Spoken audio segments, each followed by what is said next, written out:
Hi అండి, నేను మీ శ్రీదేవి. ఇవాళ నేను మీకు కాకరకాయ వేపుడు చూపిస్తున్నానండి.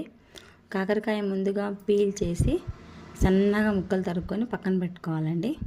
పెట్టుకున్న తర్వాత ఒక బాండీలో ఆయిల్ తీసుకుని మనం సన్నగా తరుక్కున్న ముక్కలన్నీ వేసి మంట సిమ్లో పెట్టాలి.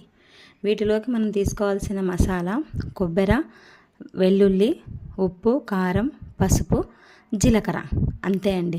ఇంకా వేరే ఏమీ అవసరం లేదు. అది మిక్సీ కొట్టి పక్కన పెట్టుకోవాలి.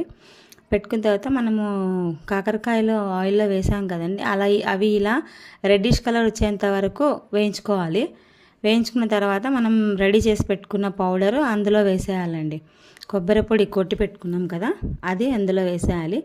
వేసేసి కొద్దిగా సేపే మగ్గియాలండి, మగ్గిపోతుంది. పప్పుచారులోకి నెయ్యి వేసుకొని కాకరకాయ వేపుడు తింటే సూపర్ టేస్ట్ ఉంటుంది. తప్పకుండా మీరు ఒకసారి ట్రై చేయండి. ఈ వీడియో నచ్చితే లైక్ చేసి షేర్ చేసి